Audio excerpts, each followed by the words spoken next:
Ordering an iPhone 15 Pro or Pro Max mainly for their cameras, the iPhone 15 Pro and Pro Max cameras are definitely great, but there is a lot of false advertisement, myth and misinformation about it. Apple uses a lot of fancy terms and marketing gimmicks to make you believe their cameras are so perfect, but in reality, not so much. These are 5 hard truths about the new iPhone 15 Pro cameras.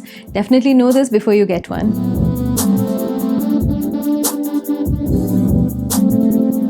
First up, we all have heard about the new 48 megapixel sensor starting from the iPhone 14 Pro, right? Even the regular 15 series now has the 48 megapixel sensor. But what if I tell you these are not true 48 megapixel sensors? Hear me out. To understand why these are not true 48 megapixel, you need to know how a camera sensor works. A sensor is made up of hundreds and thousands of pixels which captures 2 things. 1, the intensity of light, and 2, color information. The photodiodes in each pixel capture the light intensity, and to capture the color information, a color filter called a Bayer filter is placed above the pixel to know the color information. More the individual pixels, more information we get about the light and color. Simple, right? Now, smartphone sensors are small. If we pack 48 million pixels in a small footprint, the pixel size becomes small and hence capturing very little information per pixel. So what camera manufacturers do is, instead of putting a single color filter over every pixel, they put one color filter over 4 pixels, thus capturing same amount of color information as a 12 megapixel sensor before, but more light information.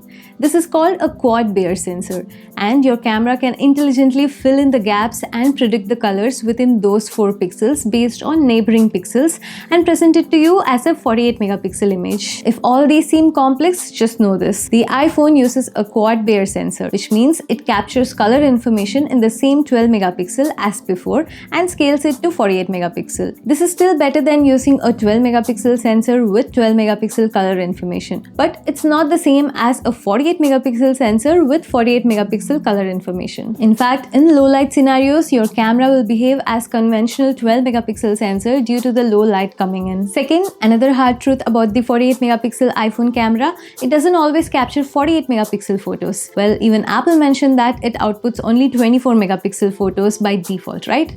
Even that is not true always. A lot of the time, you are only getting a 12 megapixel photo from your iPhone. In fact, of all the 7 equivalent lenses that Apple talks about, only 4 provides a 24 megapixel image. All the remaining lenses output only 12 megapixel photos, including the ultra-wide telephoto lens and 2x mode shot. Try it out and see. If you take a photo using your ultra-wide, telephoto or even 2x mode, all the photos will be 12 megapixel. If that's something you already knew, here's another news. Even the main 48 megapixel sensor will output only 12 megapixel photos even at 1x if you shoot in low light. That's because the quad Bayer sensor that we saw about will always bin 4 pixels to 1, thus always giving photos in 12 megapixel. Even if you take HEIF Max or RAW Max, your photos will still be in 12 megapixel. There is no way to change it. One more kicker, even if you have enough light, if you turn on your flash, your photos will still be in 12 megapixel. This info is buried deep in the camera setting page. Third, the 7 camera lens myth. Apple stated that the iPhone 15 Pros have an equivalent of 7 camera lenses. If you look at the iPhone, it has 3 physical lenses, an ultra-wide, a wide-angle main lens, and a 3x or 5x telephoto lens. So, where is the 7 lens system coming from? You see, Apple is simply using the main lens, cropping in the photo a little bit, and is advertising it as an extra lens. They are doing a 1.2, 1.5 and 2x crop of the main 48 megapixel sensor photo to show additional 3 lens ranges, bringing the total to 7 equivalent camera lenses. This is a total marketing gimmick. By that logic, you can simply crop in at each focal length. Give us a 1.1x, 1.2x, 1.3, 1.4x and so on to give 100 different equivalent lenses. Even the iPhone 14 Pro had a 2x mode, but Apple didn't market it as 4 lens system. To Apple's credit, a 1.5x mode photo will be a little sharper than taking a 1x photo and cropping it later in the Photos app, because Apple is using the 48 megapixel camera to first crop in on the sensor, then capture the photo with as much detail as possible and then compress and save it as 24 megapixel. Instead, if you take a 1x photo, Apple has already processed and compressed it to a 24 megapixel, and then if you crop it to 1.5x in the app, you will lose resolution and detail, but Don't fall for the 7-lens system marketing fanciness. Fourth, the iPhone 15 Pro Max variant this year comes with a 5x telephoto camera, unlike the 3x camera on the 15 Pro. In terms of numbers, this might seem like an upgrade over 3x, but in real life, 3x will be better. 99% of users use telephoto lens for taking portrait shots. For a 3x telephoto lens, the subject already has to be at least 5 feet away. If that is replaced by a 5x lens, the distance between you and the subject has to increase at least twice. In a lot of real-world scenarios, this won't be possible. So what people end up doing is go to 4x or 3x zoom, which is a digital crop from the wide-angle lens. This is significantly worse than having a 3x telephoto lens. Samsung has a better implementation of this in their Samsung Galaxy S23 Ultra. They have a 3x lens and a 10x lens. When I had the S23 Ultra, I ended up using the 3x lens more than the 10x lens. So if you're buying the iPhone 15 Pro Max specifically for 5x telephoto, know your use case before you buy.